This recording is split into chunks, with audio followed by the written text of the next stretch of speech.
నిన్న ఒక వీడియోలో ఆపరేషన్ డెవిల్ స్ట్రైక్ అని చెప్పి మాట్లాడారు. అంటే ఇప్పుడు సిలిగురి కారిడార్ అని అంటారు చూసారా, వెస్ట్ బెంగాల్ వద్ద ఒక అద్భుతమైన ప్రాంతం.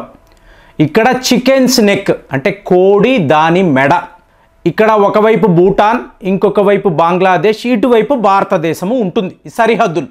సో ఇక్కడ పాకిస్తాన్ సైన్యము రాబోతుంది.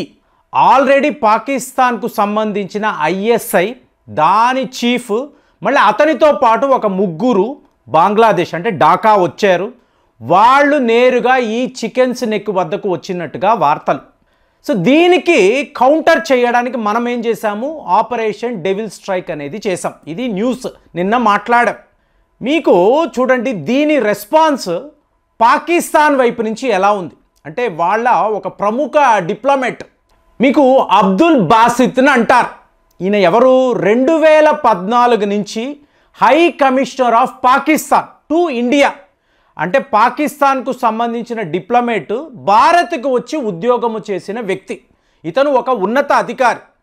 అతను నిన్నటికి నిన్న ఒక ప్రకటన చేశాడు.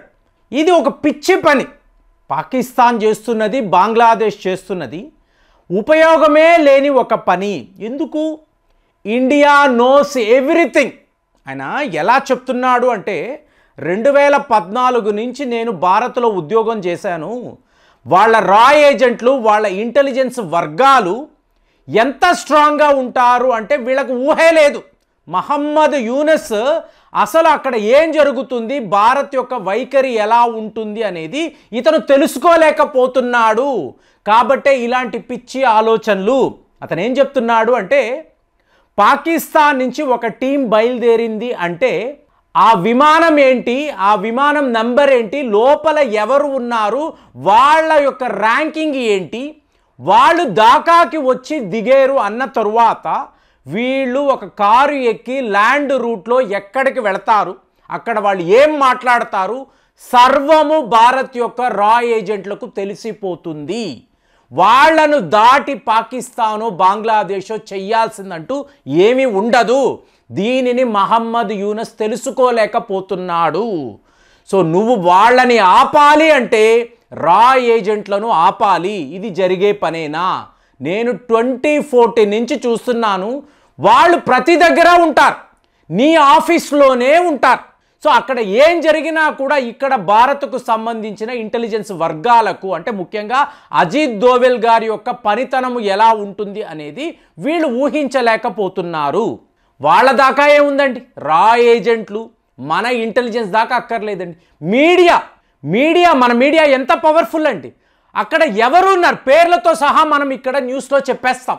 ఇప్పుడు ఐఎస్ఐ చీఫ్ అన్నామనుకోండి, అసీం మలిక్ ఎక్కడ నుంచి ఎక్కడ దాకా వెళుతున్నాడు అంటే మనము పాకిస్తాన్ మీడియాను కూడా కొనేస్తామండి.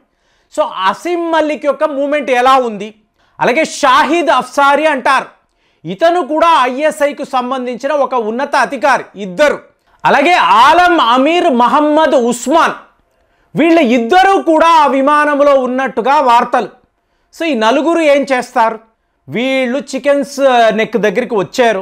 ఇక్కడ పాకిస్తాన్ ఆర్మీని డిప్లాయ్ చేయబోతున్నాము అంటే ఏంటి, బంగ్లాదేశ్ సరిహద్దులను కాపాడుకోవడానికి పాకిస్తాన్ ఆర్మీ యొక్క సహాయము మహమ్మద్ యూనస్ అడిగాడు. సో ఇవాళ పాకిస్తాన్ ఏం మాట్లాడుతుంది, భారత్ ఫార్ హెడ్ ఉన్నారు, ఇక్కడ ఏం జరిగినా వాళ్ళకి తెలిసిపోతుంది. మోరోవర్ వాళ్ళతో తలపడినప్పుడు పాకిస్తాన్ కాదు కదా, చైనా కూడా భయపడింది కదా. ఇప్పుడు ఇది ఎలా ఉంటుందంటే, ఒక యుద్ధము రాబోతుందండి, ఒక కాన్ఫ్రంటేషన్ జరగబోతుంది అన్నప్పుడు మీరేం చేస్తారు, ఒక మిలిటరీ డ్రిల్ అనేది నిర్వహిస్తారు. అది ఐదర్ ఎయిర్ డ్రిల్ అవ్వచ్చు లేదా మిలిటరీ డ్రిల్ అవ్వచ్చు. మీ సైనికులు అత్యుత్తమమైన ఆయుధాలను తీసుకువచ్చి శత్రువుకి క్లియర్గా చెప్తారు, నువ్వు ఏవైనా పిచ్చి వేషాలు వేస్తే మేము ఇది చెయ్యబోతున్నాము, చూసుకో, మా బలము ఇది, మా అస్త్రశస్త్రాలు ఇలా ఉంటాయి, నీకు ధైర్యం ఉంటే మమ్మల్ని ఎదిరించు అని మనం క్లియర్గా చెప్తాం. సో మొన్న ఏం చేసాము, ఆపరేషన్ డెవిల్ స్ట్రైక్. సో ఇది చేసిన తరువాత పాకిస్తాన్ రెస్పాన్స్ ఏంటి, మేము ఇవాళ భారత్తో తలపడలేము, మేము కాదు కదా, చైనా వాడు. లడాక్ వద్ద ఏం జరిగిందండి, మనము మన దగ్గర ఉండే రఫేల్ విమానాలు డైరెక్ట్గా తీసుకువచ్చి ఎయిర్ డ్రిల్స్ అనేవి అక్కడ నిర్వహించాం. చైనా వాడి ముంగిట వాడు చూస్తుండగా వీటిని మనం నిర్వహించాం. చైనా వాడి పరిస్థితి ఏంటి? మా వద్ద 5th జనరేషన్ విమానాలు ఉన్నాయి, J-20 విమానాలు ఉన్నాయి. కానీ J-20 విమానాలు మేము ఎక్కడికి తేవాలి? లడాక్ సరిహద్దుల్లోకి తేవాలి. అక్కడ మంచు ఎలా ఉంటుందండి? హైట్ ఎంత? మీకు ఏకంగా 14,000 అడుగులు. అక్కడ ఎంత మంచు కురుస్తుంది అంటే మీ రన్వే ఏంటి, ఎయిర్ స్ట్రిప్ ఏంటి, ముందు మీ విమానం యొక్క ఇంజిన్ కండిషన్ ఏంటి? ఇంజిన్ స్టార్ట్ అవ్వాలి కదా. మరి ఇదే ప్రాబ్లం మనకు కూడా వస్తుందని మీరు ఆలోచించవచ్చు.